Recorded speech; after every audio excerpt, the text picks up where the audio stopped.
People were still clapping when the gun went off. No one saw who fired first. All they saw was Blake Rains lying on the marble floor and his bodyguard, Zaria Cole, standing over him with a gun in her hand. Everyone thought it was her. But Zaria wasn't the one they should have feared. Please drop your location in the comments. I love knowing where my viewers are watching from. Let's get into the story. People were still clapping when the gun went off. It was a charity gala, and the crowd had just finished cheering for the final donation announcement. Gold curtains moved slightly behind the stage. A band played soft music in the corner. Nothing felt dangerous until that sharp, dry sound filled the air. It wasn't loud like in movies. It was quick. And then it was quiet again. The music stopped. The violinist dropped his bow. Zaria Cole didn't move at first. She stood there, one foot slightly in front of the other, eyes locked on the man in front of her, Blake Rains. He was on the floor, clutching his side. A red patch spread across his crisp white shirt. People screamed. Some ducked. A few phones went up. Security ran toward the scene, but Zaria didn't flinch. She had her Glock in her hand. She hadn't fired. But no one believed that. They were shouting at her. Drop the weapon. She lowered it slowly and placed it on the floor. She raised both hands. Her eyes stayed on Blake, whose lips moved like he was trying to say something. One guard handcuffed her. Another kicked her weapon away. Blake passed out. Zaria didn't say a word. Not yet, because she already knew this wasn't a mistake. This was a setup. But it hadn't started today. It started 5 months ago, the day Zaria was hired to protect him. She remembered that day clearly. It was raining outside. Not a storm, just the kind of rain that made the air heavy. She wore a black suit, hair tied back, no jewelry. Her boots were clean. She stood in the lobby of Rainstech headquarters, waiting for the elevator. Her ID badge was new. The security guard stared at her too long. People didn't expect a woman when they heard Bodyguard. And they definitely didn't expect her, tall, calm, and quiet with a soldier's posture. Blake Rains walked in 5 minutes late. Sharp navy suit, no tie, brown leather shoes, and a look on his face like he owned the building, which he did. He glanced at her once, then at the folder in his assistant's hand. This her? He asked. Zaria Cole, the assistant replied. Ex-military, top of her class, 10 years experience. Blake gave her a look that lasted 1 second too long. Then he said, I don't need a babysitter. Zaria said nothing. He turned and walked away. The assistant smiled awkwardly. He'll come around. Zaria didn't care. She wasn't here to be liked. That's what she reminded herself every morning. Especially on the days Blake Rains made her job harder than it had to be. He didn't like security details. He didn't like questions. And he hated schedules. Zaria had worked with all kinds of clients before. Politicians, CEOs, celebrities, but none as unpredictable as Blake. He changed his routes last minute. Slipped away from events. Ignored her warnings. Once, he walked straight into a tech convention crowd without her. She found him laughing with some old college friends. I told you I don't need a babysitter, he said again. You don't, Zaria replied, but you've got one, so next time, give me 5 seconds notice. He just smirked. At night, she'd sit in the small apartment above his garage. That was part of the contract, always close, always ready. She kept notes, monitored cameras, watched staff movements. There was something off about his team, especially his chief operations officer, Decker. The man had perfect suits and perfect lies. Zaria had seen men like him in war zones, too clean to trust. But Blake didn't notice. Or maybe he didn't want to. Blake Rains had his own way of looking at the world. People were either useful or they weren't. Zaria knew he didn't fully trust her. But over time, he started letting her sit closer during meetings. Started asking her opinion. Started listening. Still, they didn't get along. He liked loud music and late nights. She liked silence and early runs. He joked too much. She barely smiled. He'd flirt. She'd ignore it. They were opposites. But they started learning how to move around each other. One day, during a lunch meeting, someone made a crude comment about her. Blake shut it down quickly. She could take you down with one finger, he said, sipping his drink. You just don't know which one. Zaria didn't thank him, but she noted it. That night, he came to the garage apartment. Knocked once. You know you don't have to act like you hate me, right? He said. I don't hate you, she answered. I just don't trust easy. He nodded once. Fair enough. Then he walked away. The next morning, someone had been inside the house. Not a break-in. Nothing stolen. But things were moved. Subtle things. A drawer left open. A coffee mug in the wrong place. Zaria noticed. She checked the security cameras. Nothing. She checked staff logs. Clean. She told Blake. He waved it off. Probably the cleaning team. She knew better. A week later, one of the guards resigned suddenly. No notice. Then the code to the front gate changed without her knowing. Blake swore he didn't do it. And late one night, her backup gun disappeared. Just gone. That was the first time she slept with a knife under her pillow. And it was also the night she found the file. It was on Blake's private laptop, left open on the kitchen table while he took a call. She wasn't snooping. She was grabbing a bottle of water when she saw it. A file labeled Argon. She clicked once. A document opened. Pages of names, numbers, surveillance images, notes on people's movements, even government officials. She scrolled faster. A stamp at the top. Confidential. Eyes only. Then she heard his footsteps. She closed the laptop, grabbed her water, sat back down like nothing happened. He returned and smiled. Hungry. They ate pasta. He talked about work. She watched his hands. Was Blake hiding something? Or was someone using his company without him knowing? She didn't sleep much that night. Her instincts wouldn't let her. Around 2 a.m., she got up and checked the security feed again. Nothing unusual. By 5 a.m., she was jogging around the estate, earbuds in, alert as always. Blake was still asleep, or at least she thought he was. At exactly 8:45 a.m., they left the house together. Blake had a meeting with the city mayor downtown. As always, she scanned the car herself before they entered. Clean. Tires, trunk, mirrors, engine.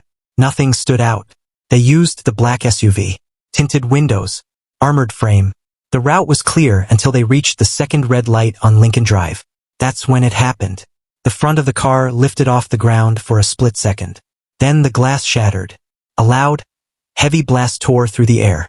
Zaria felt the pressure in her chest before she heard the ringing in her ears. Smoke poured from the hood. The driver was slumped forward.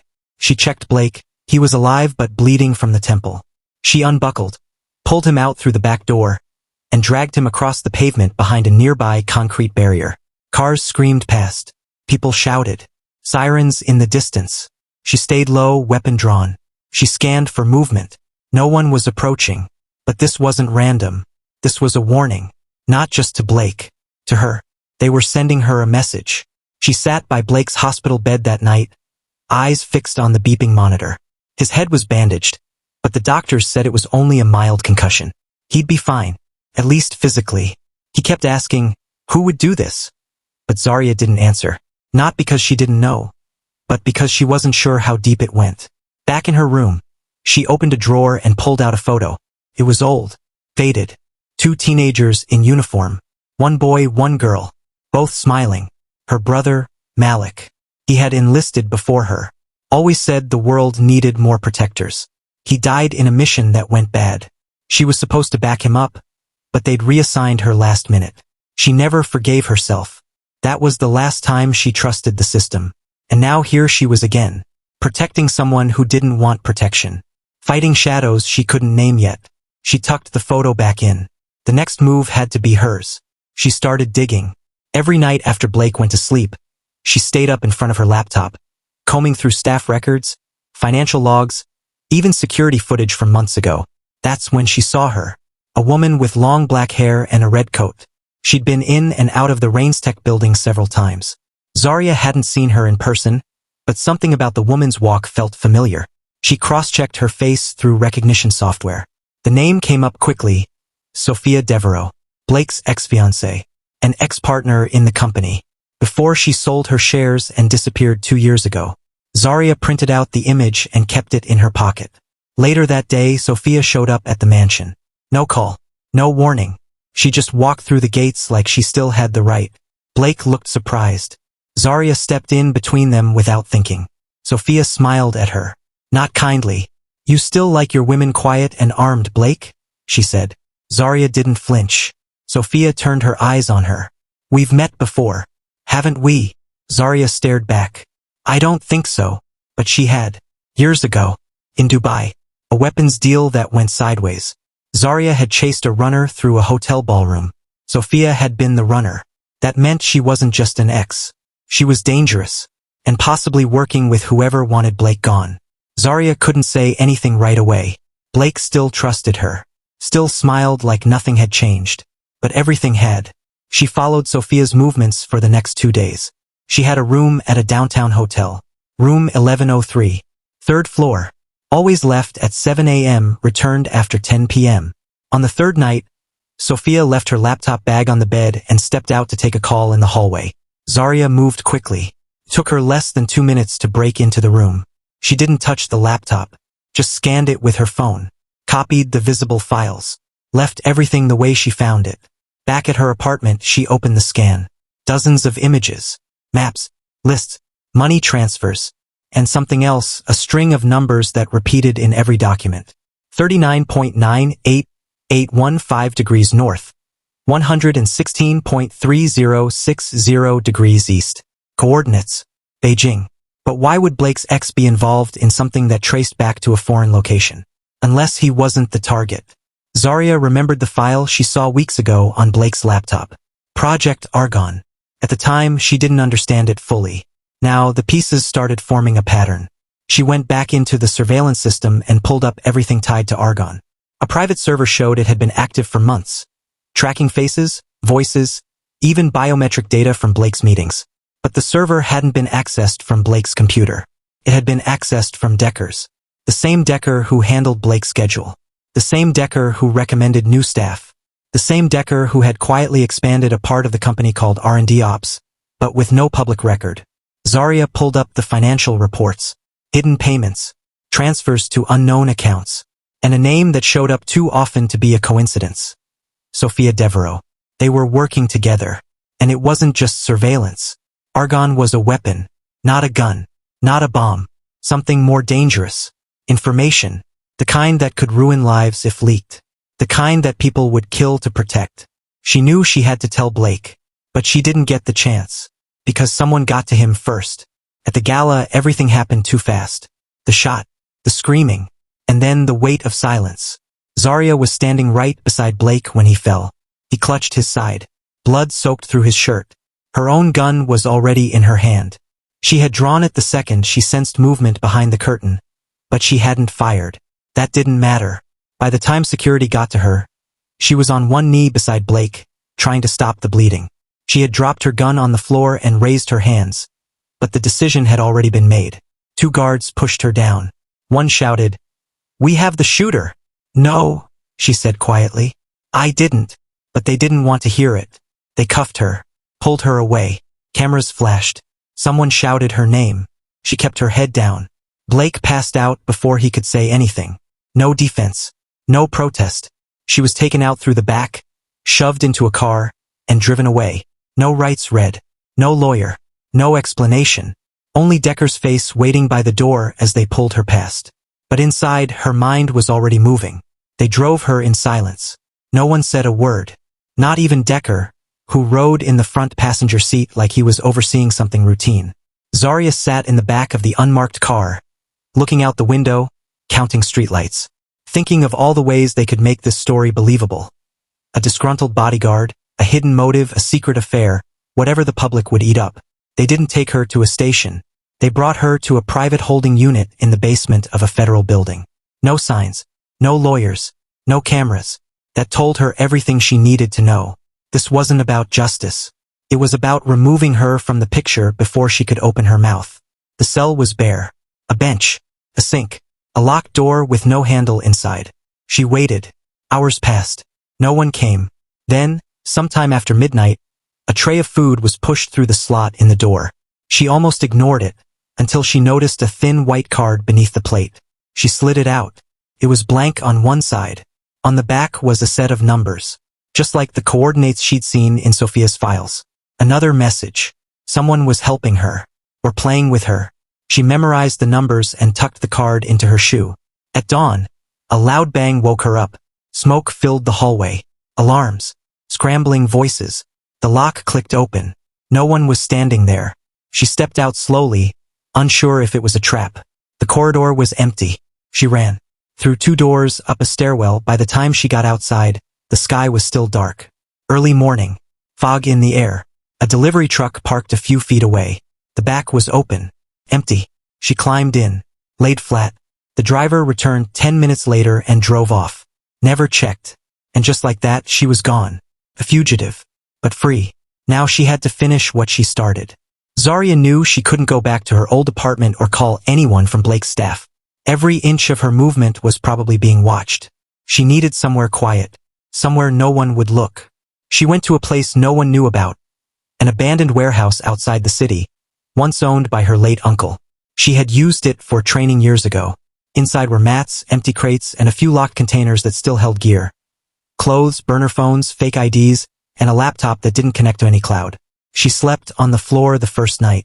In the morning, she opened the files she'd copied from Sophia's laptop. Coordinates, passwords, logs. Then she added what she knew from the Argon folder on Blake's computer. The puzzle was coming together. Sophia wasn't just Blake's ex. She was laundering information from Rain's Tech. Decker was helping. But the real target wasn't just Blake. It was control. Argon gave access to thousands of private data points, and whoever had it could blackmail, ruin, or replace anyone. Blake didn't know how far it had gone. And now, lying in a hospital bed, he was in more danger than ever.